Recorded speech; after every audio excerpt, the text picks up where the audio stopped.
Hey everybody, Garcia here, and today we're going to be gardening out in the desert, collecting gems, and trying to control the best patches of flowers in Ishtar Gardens of Babylon.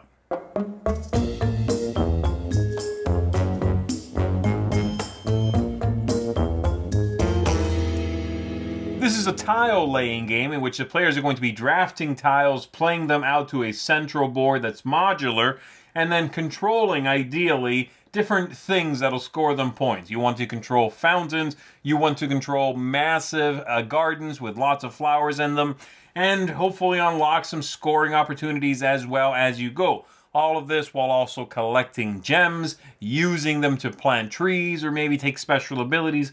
Quite a bit going on in the game, actually, but it is a fairly straightforward design, and it's a pretty short game overall.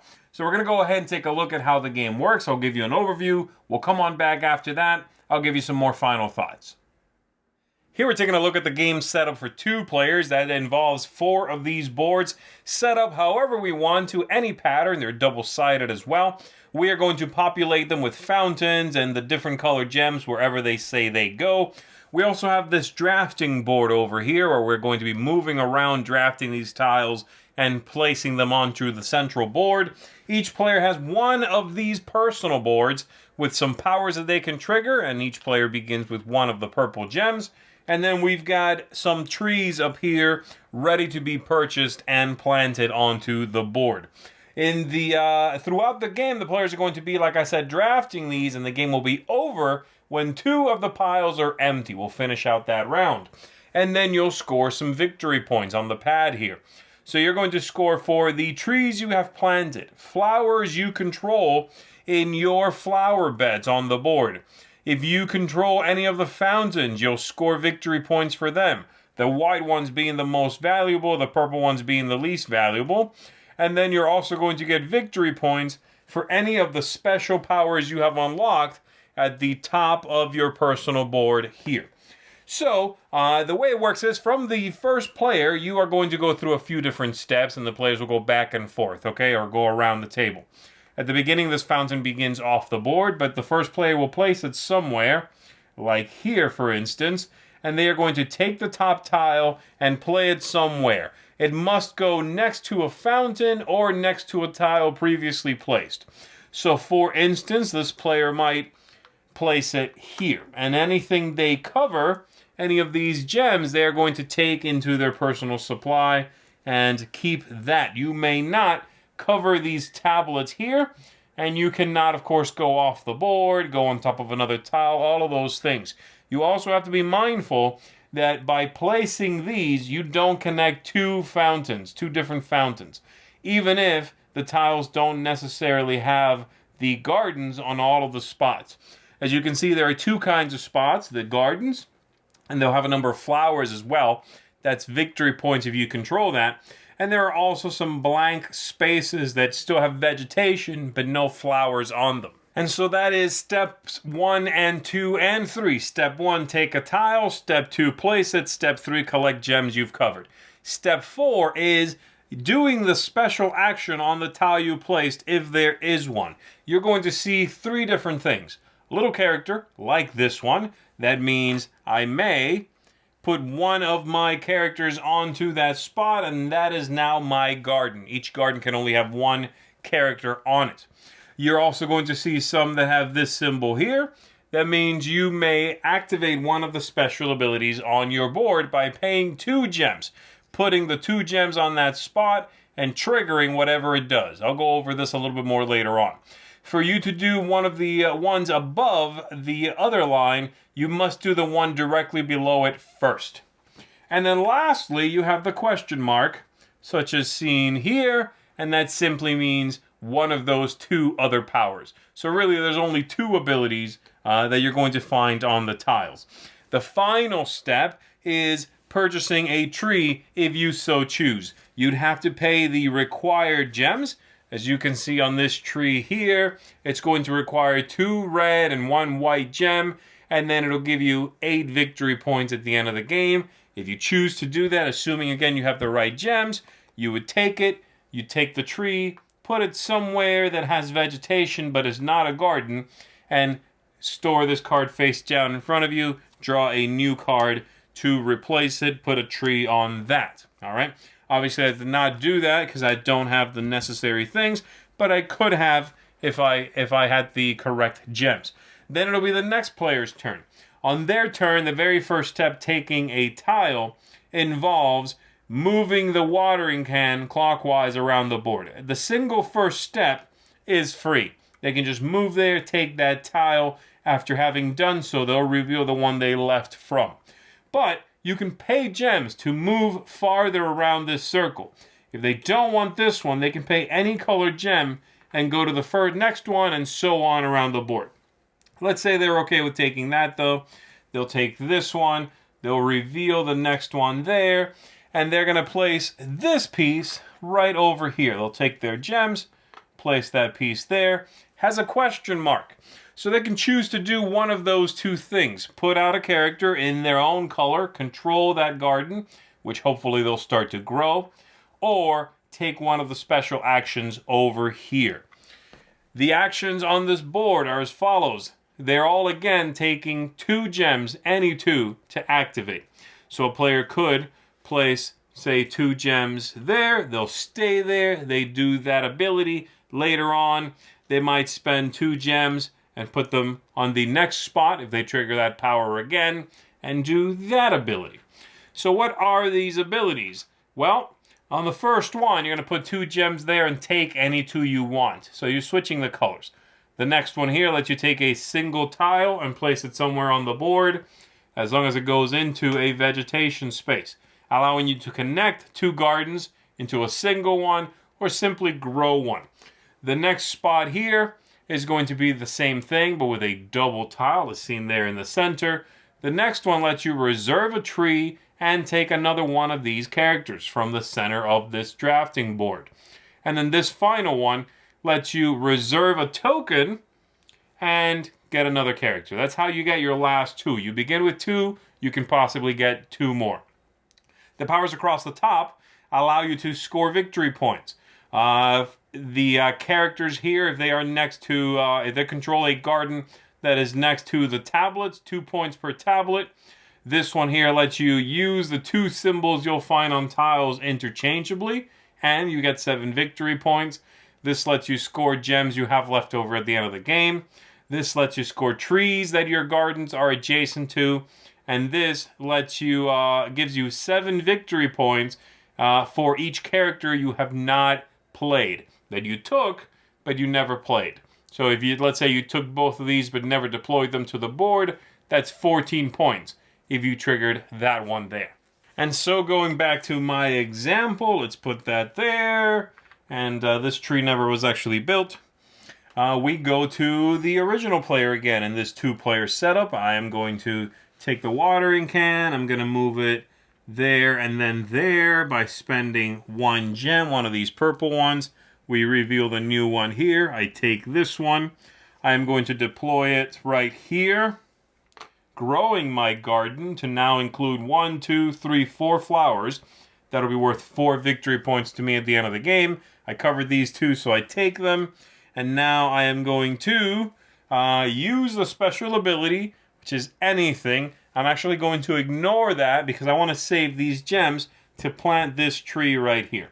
I'm going to take the tree, I'm going to plant it there, and that costs me 2 purple, 2 red, which is precisely what I have. I'll give them up and score that card.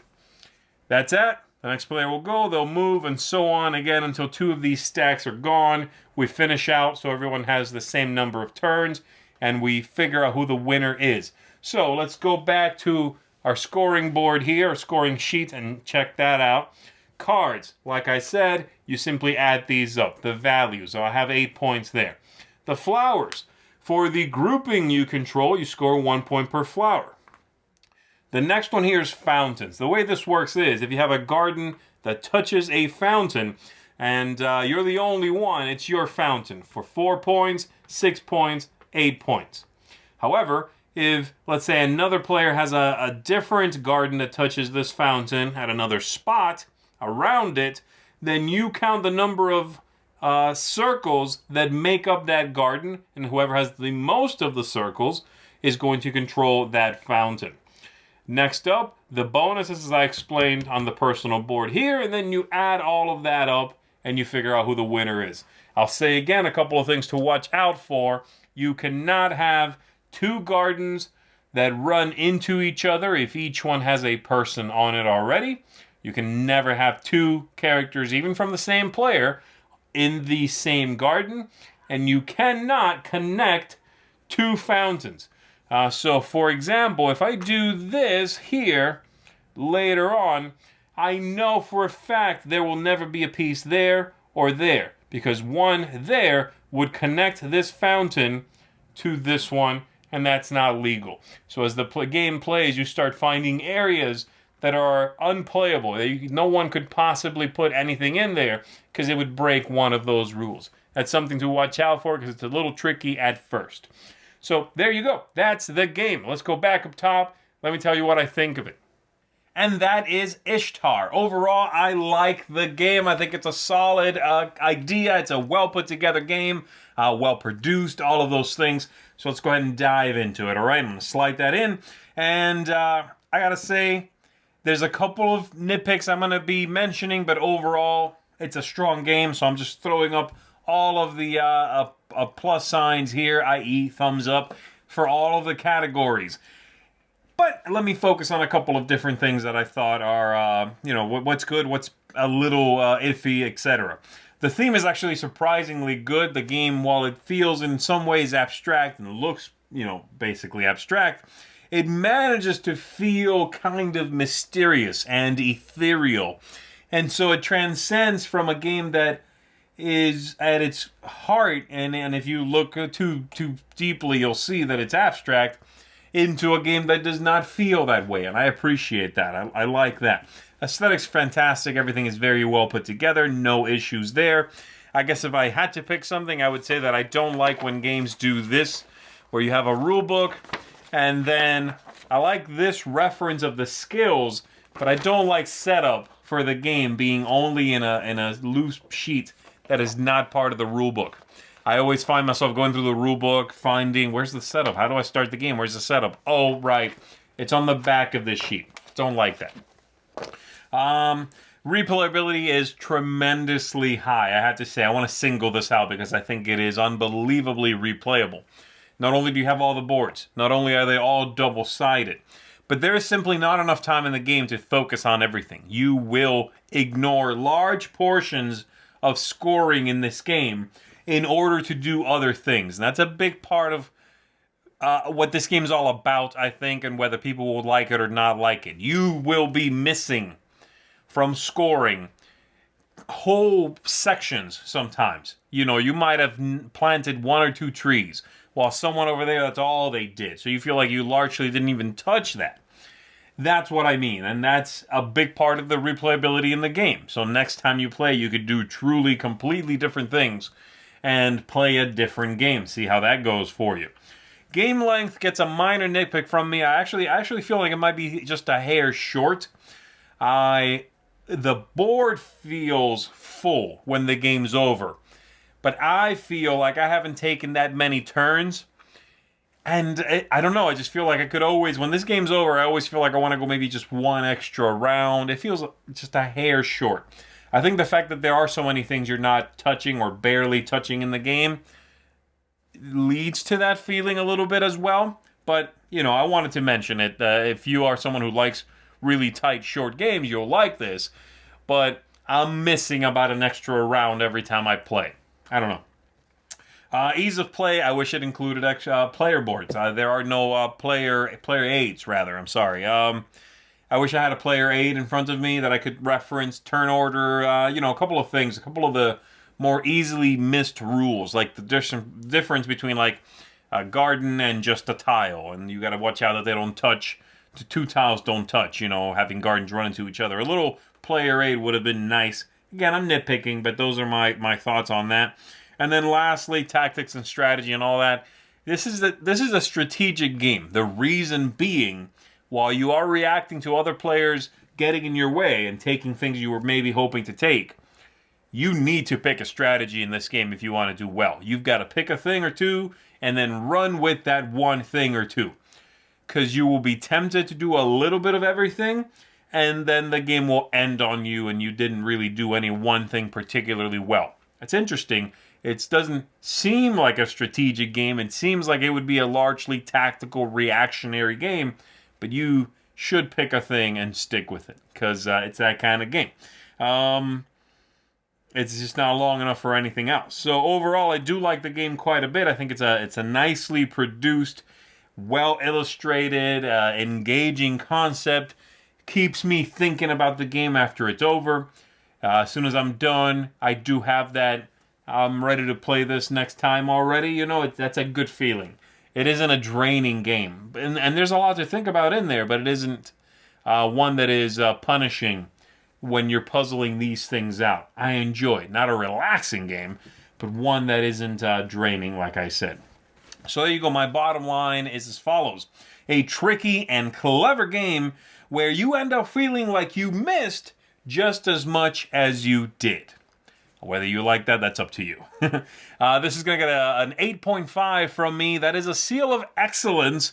So Ishtar, Gardens of Babylon, is a high recommendation from me. One of the co-designers of the game is Bruno Catala, one of my favorite designers. And I can see the elegance here coming through that he, in my opinion, is known for. And while the game is not... I don't know if it's going to be sort of a classic like something like Five Tribes is from that designer. I think it's a very strong effort, and it's a game I could see becoming some folks, a game that some folks are going to consider one of their absolute favorites. The look is going to help that. The feel of the game is going to help that. There's definitely value here. So I recommend you check it out. Again, Ishtar, Gardens of Babylon, seal of excellence from me. That's it, everybody. I'm Z Garcia. I'll see you on the next one. Thanks so much for watching another Dice Tower video. If you enjoy our videos, subscribe to the channel for more fun, comprehensive board game coverage. Also, consider joining us at one of our events. Come to Dice Tower Retreat, a small, intimate gathering where gaming is king. Join us for Dice Tower Cruise, the largest board game cruise. Attend Dice Tower West in Las Vegas for gaming fun on the West Coast, or Dice Tower East in Orlando in sunny Florida. Dice Tower Conventions, the friendliest gaming conventions on Earth. I'm Eric Summerer, and you've been watching The Dice Tower.